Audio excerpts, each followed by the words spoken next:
I am here with Laura Tierney. How are you doing this morning? I'm doing well. Thanks for having me, Brittany. Yes, of course. I'm really excited because we're going to be talking about some really important stuff. But I would love for you just to, I gave a great introduction to who you are and what you do, but I would love for you just to introduce yourself to the audience just so they kind of know what you're all about. Yeah, well, I started the Social Institute 9 years ago, and I started it because I feel like as a founder, I lived the problem myself in the world when I got a phone when I was 13 years old. And I just felt like so many adults often looked at technology as a negative in our lives. And I thought it could be used in such positive ways that we weren't really being told about. And I ended up getting 3 out of my 4 jobs thanks to social media. I worked in social media and then later on started carving out vacation days to eventually start the Social Institute. And so it's been a labor of love and a huge team effort to get to where we are today. And we partner with schools across the nation, just collaborating with students around positive social media education. Yeah, I think that is so very important. And so I would love for us to just kind of start by talking about what the role of social media and technology play in both the classroom and then also in students' personal lives. Like from your experience, how do you see this influencing not only student well-being, but also kind of contributing maybe to the pressures teachers are feeling? Ah, yes. I mean, social media is simply like how students are social, and we define it Mhm. as like any technology that requires social skills.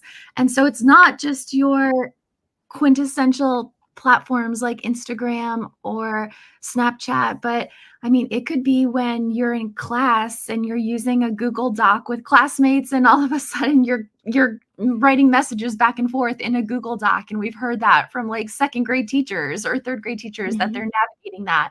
And so it's all around us and it's not going away. And so I think the more that teachers just understand how certainly there's pitfalls that technology can spark in a classroom, but how can we leverage it to actually, enable student learning is, I think, really inspiring, and it's motivating to see what teachers are doing to take their lessons to the next level thanks to technology or social media.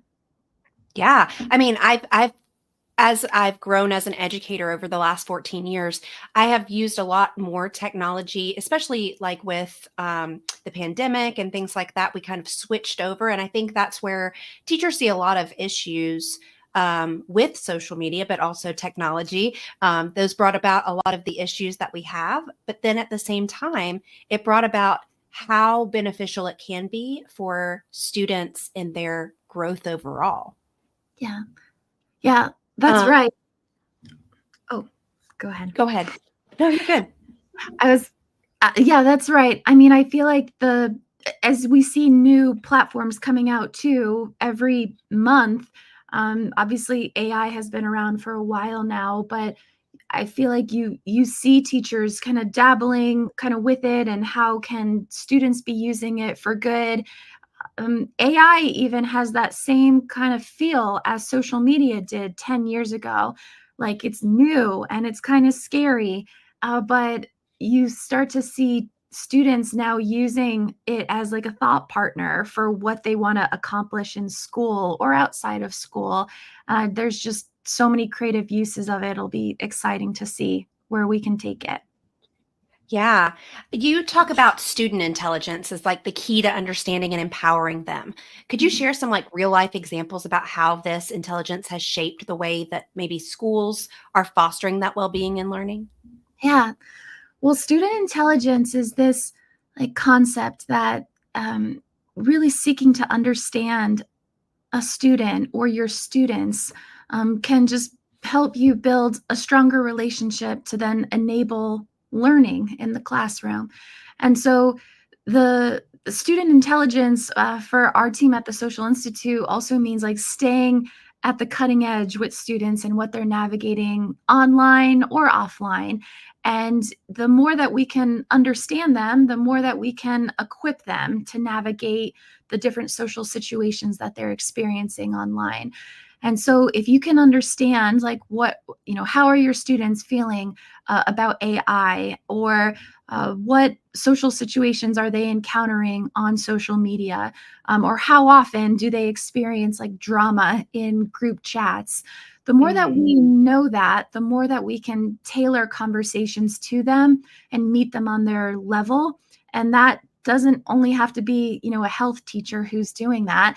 That can be a science teacher that's talking about like the science of dopamine, or a math teacher that's challenging students to like add up their screen time stats and see like how do their stats compare to their goals and what they want to focus on. And so I think that that student intelligence concept, it's a team effort. It doesn't just belong in health class. It could be embedded into the fabric of a school community. Yeah, I completely agree. And I think it should be embedded so that we kind of have a way to keep that in check. Like, because I think social media, while it has a lot of positives, while technology has a lot of positives, the negatives of it are the mental health challenges that students can face. And if we're having those conversations, we're more aware of that. And we can kind of tailor the conversations and the coping skills to really meet those students where they're at. Yeah. Yeah, that's Uh, that's right. With you mentioned like talking with students, and our team calls it like huddling. Like how can you have huddles with your students, and that might be in morning meeting, or it might be, the first 10 minutes of your science class, but those huddles build like just trust and a stronger school climate. Yeah. As social media becomes this main space where students are socializing, where they're also learning, what are some of the emerging trends that maybe teachers can be aware of in order to create those more meaningful conversations? Yeah.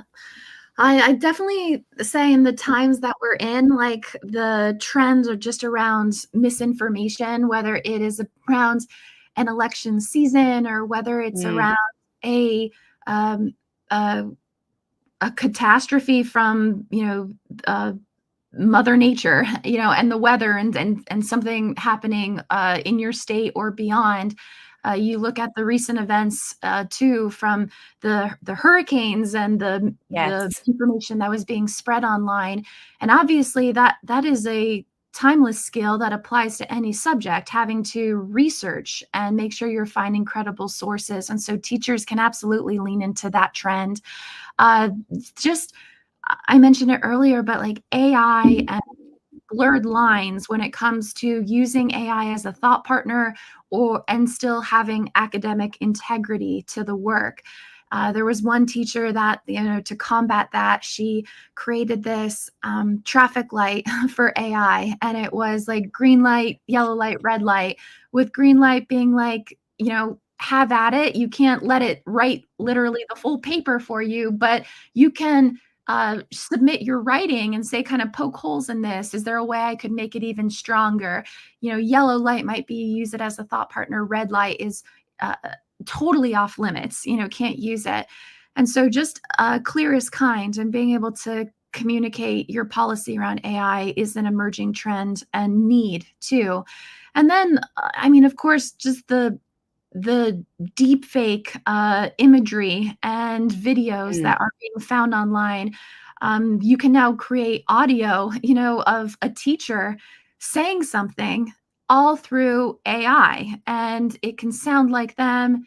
It can feel like, gosh, this is a voice message, from our teacher, and it's a deep fake. And so helping students know like what to do if they receive a video or an image that is not real, and how do you question that and inspect that, is also increasingly important. And then you mentioned it earlier, but like last but not least is the impact on students' mental health and well-being. And we can use help students use tech to control tech. So like how do you help them be aware of all the different features that are on our devices that can help them strike a balance with technology? And what's cool about doing that in the classroom is that it's the most social setting possible for students. mhm. So you can use that kind of positive peer influence to your advantage, that other students are making positive moves as well. Oh, that's a really great idea. I like that because it kind of brings about like that more community based where we're kind of watching what other people are doing and kind of making better habits over Yeah, time. that's right. Um, That's so, kind of going back to the idea of um, mental health with students and anxiety, I know that a lot of teachers deal with students in their classroom that are struggling with this due to social media, due to other impacts of their daily lives. How can schools maybe use some of these insights to identify patterns with anxiety among students? I mean, I feel like the yeah, I'd be curious about like your own experience, but what I'm hearing from teachers is that, that constant rush of dopamine, in the 5 inches between students' ears can create this place that is create this kind of sense of distraction in the classroom and having a hard Mhm. time keeping students engaged. And so obviously teachers are leaning on frameworks, like yeah, MVPT and making sure there is movement and thinking about just like volume control in the classroom or how do you make sure that your lessons are, having different facilitation techniques to just keep students engaged rather than letting their mind kind of wander if you are incorporating technology and digital sites and more into your lessons.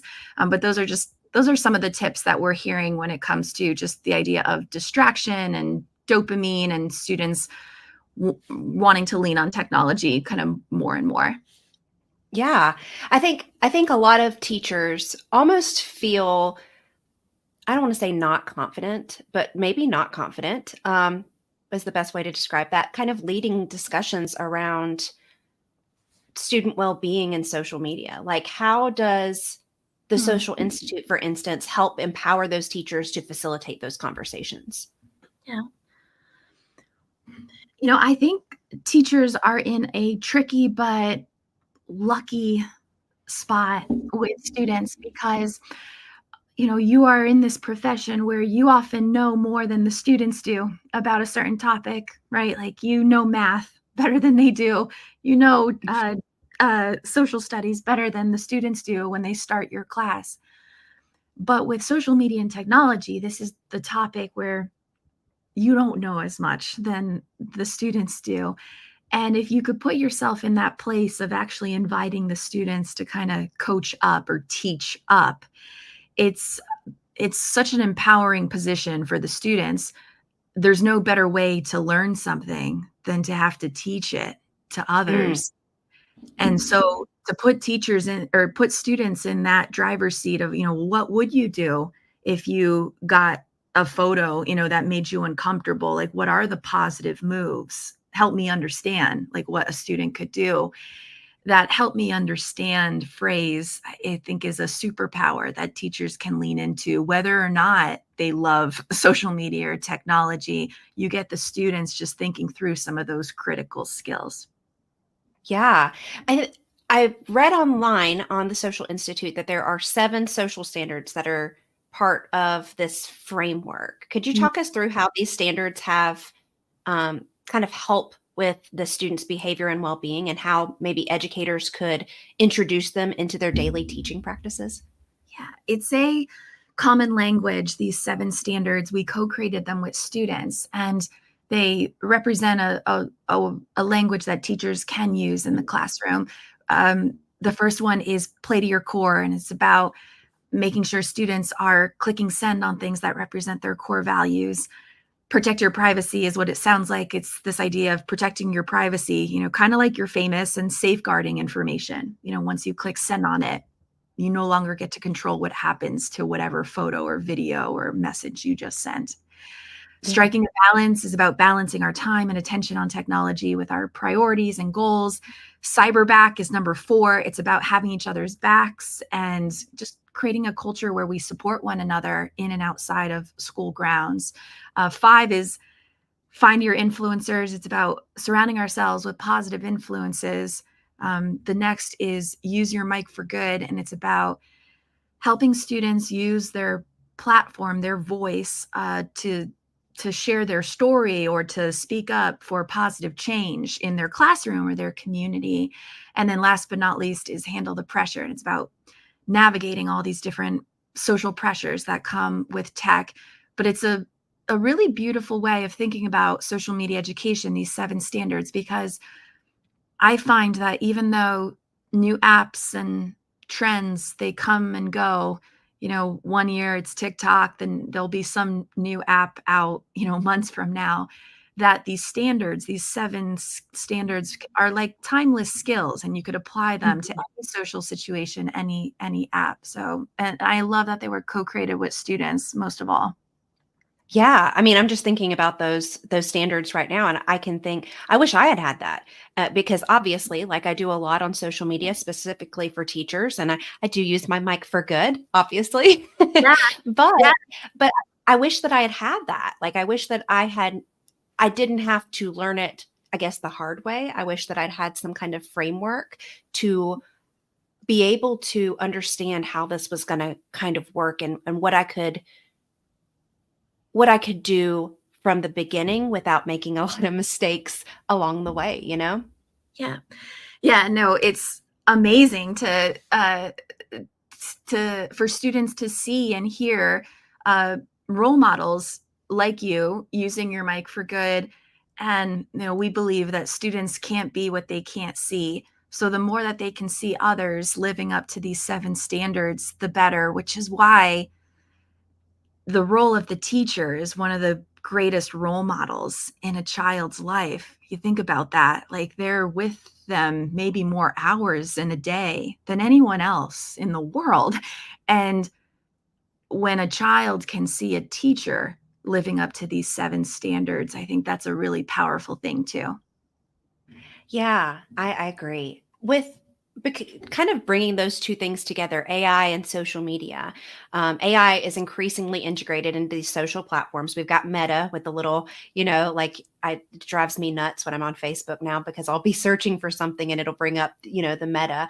What advice would you give to teachers to help students navigate this AI driven experience nowadays while really maintaining their well-being and their critical thinking skills? Hmm.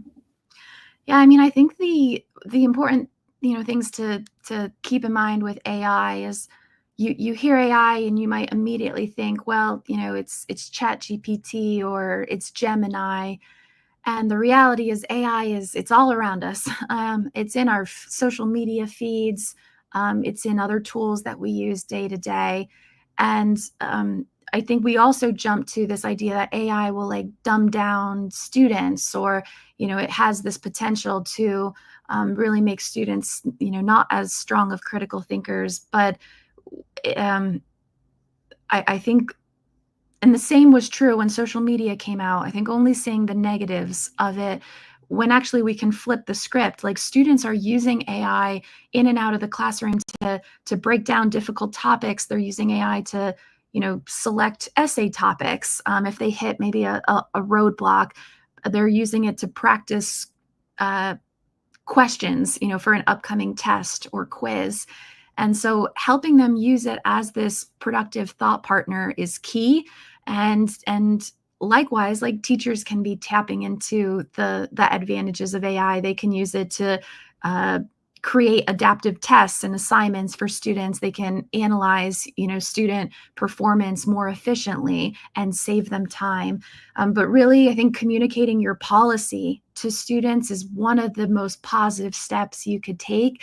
So clear is kind, and it helps just create boundaries for the students of like what's in bounds versus out of bounds in your classroom. Yeah, I've seen the green light, yellow light, red light, and I'm actually going to put that in the show notes. That way, teachers can go and look at it. Maybe they haven't seen that yet. There's a couple of different ways that teachers have kind of shared with students how to use AI, with integrity, because I think that is a big piece, and we're still navigating that world. We're still trying to figure out like what does that look like? And so I just love the way that you kind of share how to do that with students, because I think oftentimes we try to do things without them. We start making rules about things, or we start, and the conversations that can be had with students is so powerful for policy change, um, for just navigating a world where they're going to be, the leaders. And so really giving them that voice to be able to be a part of that, I think is really important. Yeah, it reminds me of that you bring up a great point, and it reminds me of a quote I once heard.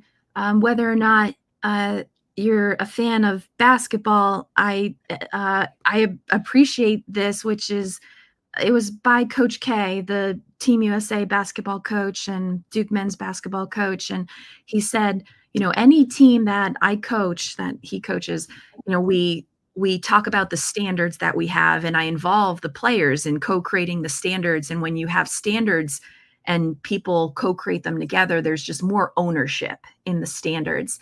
And I think when teachers are thinking about their like classroom tech policy, when they're thinking about their AI policy, getting students collaborating on it, just it gets them bought in, it gets them feeling a sense of ownership a lot more, and it's just that much more effective.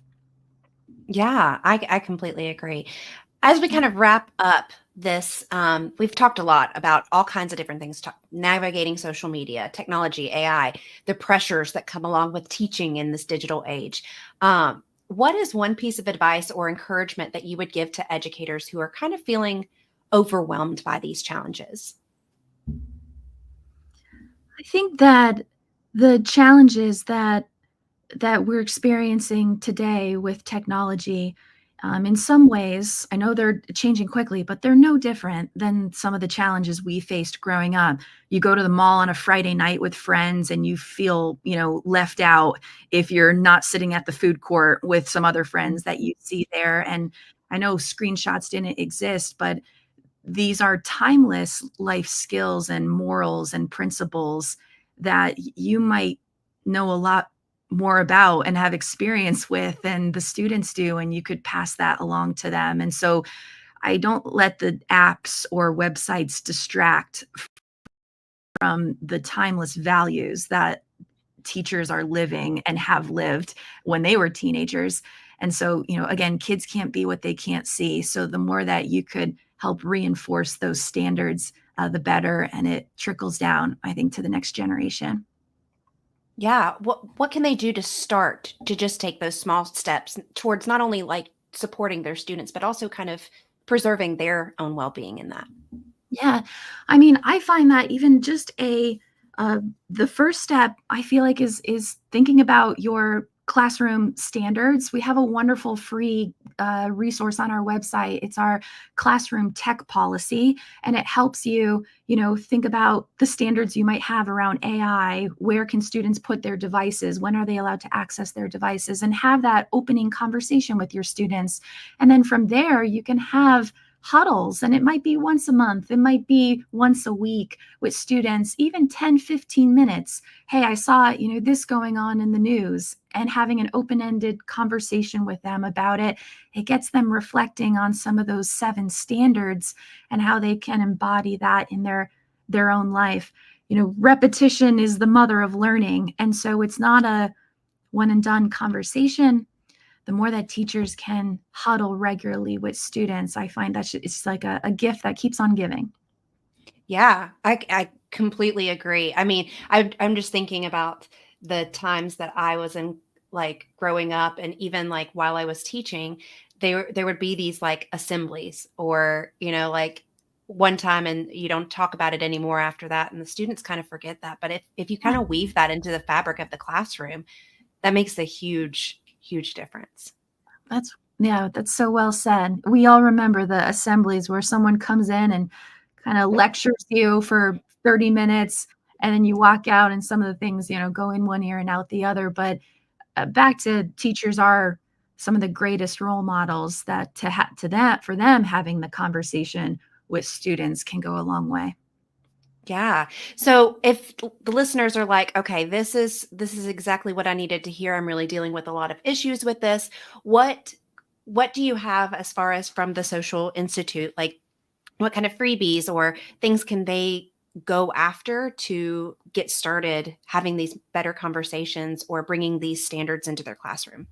Yeah, well, yeah, educators can check out so many free resources on our website, thesocialinstitute.com. We have our classroom tech policy where it's really like a choose your own adventure. We have even a family standards agreement for any educators who are also parents themselves and trying to figure this world out. We have an agreement on that.